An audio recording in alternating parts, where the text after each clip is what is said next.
അസ്സലാമു അലൈക്കും വറഹ്മത്തുള്ളാഹി വബറകാതുഹു. റബ്ബ് സുബ്ഹാനഹു വതആല ഈ കലുഷിതമായ അന്തരീക്ഷത്തിൽ നിന്നും പ്രവാസ സമൂഹത്തിന് ശാന്തിയും സമാധാനവും നൽകി അനുഗ്രഹിക്കട്ടെ. ആമീൻ.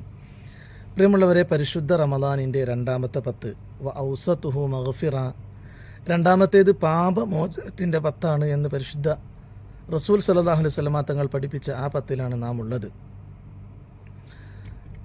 പരിശുദ്ധ റമദാനിൻ്റെ ആദ്യത്തെ 10 ദിവസങ്ങളിൽ അല്ലാഹുമ്മ അർഹംനി യാ അർഹമർ റാഹിമീൻ, കരുണ ചെയ്യണമെന്ന് അള്ളാഹുവിനോട് തേടി അള്ളാഹുവിൻ്റെ കരുണയുടെ നോട്ടം നമ്മിലേക്ക് ആവാഹിച്ചെടുത്തതിന് ശേഷം പിന്നെ നാം റബ്ബിന് മുമ്പിൽ സമർപ്പിക്കുന്ന രണ്ടാമത്തെ അഭ്യർത്ഥനയാണ് അല്ലാഹുമ്മ ഗഫിർലി ദുനൂബി യാ റബ്ബൽ ആലമീൻ, പടച്ചോനെ ദോഷങ്ങളൊക്കെ പുറത്തു തരണേ എന്ന്. എങ്ങനെയായാലും അല്ലാഹു തആല പൊറുക്കും, ഉറപ്പാണ്. ഈ മഗ്ഫിറത്തിൻ്റെ 10 സയ്യിദുൽ ഇസ്തിഗ്ഫാർ എന്ന പേരിൽ പുണ്യ റസൂൽ പഠിപ്പിച്ച ഒരു പ്രാർത്ഥനയാണ് ഞാൻ നിങ്ങൾക്ക് പരിചയപ്പെടുത്തുന്നത്. സയ്യിദുൽ ഇസ്തിഗ്ഫാർ എന്ന് പറഞ്ഞാൽ പാപമോചനം തേടുന്ന പ്രാർത്ഥനകളുടെ നേതാവ്. ആ പ്രാർത്ഥന ചൊല്ലിക്കഴിഞ്ഞാലുള്ള പുണ്യമൊക്കെ ഞാൻ അതിനു ശേഷം പറഞ്ഞു തരാം. അല്ലാഹുമ്മ അൻത റബ്ബി ലാ ഇലാഹ ഇല്ലാ അൻത് ഖലഖ്തനി വഅന അബ്ദുക വഅന അലാ അഹ്ദിക വവഅദിക മസ്തതഅതു അഊദു ബിക മിൻ ശർരി മാ സ്വനഅതു അബൂഉ ലക ബിനിഅമതിക അലയ്യ വഅബൂഉ ബിദംബി ഫഗ്ഫിർ ലി ഫഇന്നഹു ലാ യഗ്ഫിറു ദുനൂബ ഇല്ലാ അൻത. അല്ലാഹുമ്മ അൻത റബ്ബി, അല്ലാഹുവേ നീ എൻ്റെ രക്ഷിതാവാണ്. ലാ ഇലാഹ ഇല്ല അൻത, നീ അല്ലാതെ മറ്റൊരു ആരാധ്യനില്ല. ഖലഖ്തനി, നീയാണ് എന്നെ സൃഷ്ടിച്ചത്. വഅന അബ്ദുക, ഞാൻ നിന്റെ അടിമയാണ്. വഅന അലാ അഹ്ദിക വവഅദിക മസ്തതഅതു, എൻ്റെ കഴിവിൻ്റെ പരമാവധി നീ എനിക്ക് നൽകിയ കരാർ അനുസരിച്ചുകൊണ്ട് ഞാൻ മുന്നോട്ട് പോയിക്കൊണ്ടിരിക്കുകയാണ്. അഊദു ബിക മിൻ ശർരി മാ സ്വനഅതു, ഞാൻ ചെയ്യുന്ന കർമ്മങ്ങളിലുള്ള ഷർറിനെ തൊട്ട് നിന്നോട് ഞാൻ കാവലിനെ തേടുന്നു റബ്ബേ.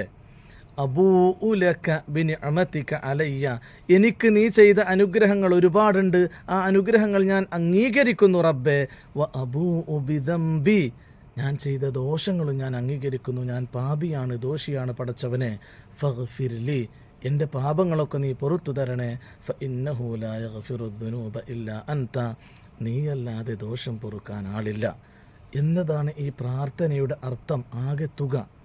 പുണ്യ റസൂൽ സല്ലല്ലാഹു അലൈഹി വസല്ലം തങ്ങൾ പറയുകയാണ്, മൻ ഖാലഹ, ആരെങ്കിലും ഒരാളിൽ പ്രാർത്ഥനയെ പ്രാർത്ഥിച്ചു കഴിഞ്ഞാൽ, ഹീന യുസ്ബിഹു, പ്രഭാത സമയത്ത് പ്രാർത്ഥിച്ചു കഴിഞ്ഞാൽ, മൂഖിനൻ ബിഹ, അതുകൊണ്ട് ഹൃദയത്തിൽ ഉറപ്പിച്ചവനായിട്ട് ആത്മാർത്ഥമായി പറഞ്ഞാൽ, ദുആ ചെയ്താൽ, ഫമാത മിൻ യൗമിഹി, ആ ദിവസത്തിൽ അവൻ മരണപ്പെടുകയും ചെയ്താൽ എന്താണ് അവനുള്ള പ്രതിഫലം?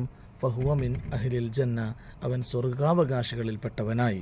മറ്റൊരു ഹദീസിൽ കാണാം, വൈകുന്നേരം ചൊല്ലിയാൽ എന്നിട്ട് ആ രാത്രിയിൽ മരിച്ചാൽ അവൻ സ്വർഗാവകാശിയാണെന്ന്. ഏതായാലും ഈ പ്രാർത്ഥന ആത്മാർത്ഥമായി രാവിലെയും വൈകുന്നേരവും ചൊല്ലി അന്നത്തെ ദിവസത്തിൽ മരണപ്പെട്ടാൽ നമ്മൾ സ്വർഗാവകാശിയായിട്ടാണ് മരിക്കുക. തീർച്ചയായും എല്ലാ പാപവും പുറത്ത് അല്ലാഹു തആല നമ്മെ സംശുദ്ധരാക്കും. പ്രിയപ്പെട്ടവരെ, എല്ലാവരും ഈ പ്രാർത്ഥന പഠിക്കണം. കാണാതെ അറിയാത്തവർ മൊബൈലിൽ നോക്കിയിട്ടെങ്കിലും ഈ പ്രാർത്ഥന ദിവസവും രാവിലെയും വൈകുന്നേരവും ഓരോ പ്രാവശ്യം പ്രാർത്ഥിക്കാൻ മറക്കരുത്. പ്രത്യേകിച്ചും പരിശുദ്ധ റമദാനിൻ്റെ ഈ മഗ്ഫിറത്തിൻ്റെ 10 അല്ലാഹു സുബ്ഹാനഹു വ തആല നമ്മുടെയൊക്കെ ദോഷങ്ങൾ പുറത്തു തരട്ടെ. നമ്മൾ ചെയ്യുന്ന ദോഷങ്ങൾ കാരണമായി അല്ലാഹു നമ്മെ ശിക്ഷിക്കാതിരിക്കട്ടെ. പരിശുദ്ധ ഖുർആനിൻ്റെ ഒരു ആയത്തിൻ്റെ ഒരു ശകലം കാണാം. വമാ കാന അല്ലാഹു മുഅദ്ദിബഹും വഹും യസ്തഗ്ഫിറൂൻ, ഒരു വിഭാഗം ആളുകൾ പാപമോചനം തേടുന്നവരാകുമ്പോൾ അവരെ അല്ലാഹു ശിക്ഷിക്കുകയില്ല എന്ന്. അത്തരത്തിൽ അള്ളാഹുവിൻ്റെ ഒരു കരാറുണ്ടായിരിക്കെ നാം പാപമോചനം തേടിക്കൊണ്ടേയിരിക്കുക. അത് നേടിക്കഴിഞ്ഞാൽ തീർച്ചയായും റബ്ബിൻ്റെ ശിക്ഷയിൽ നിന്നും നമുക്ക് കാവലാകും. അള്ളാഹു അനുഗ്രഹിക്കട്ടെ. വ ആഖിറു ദഅവാന അനിൽ ഹംദുലില്ലാഹ്. അസ്സലാമു അലൈക്കും വറഹ്മത്തുള്ളാഹി വബറകാതുഹു.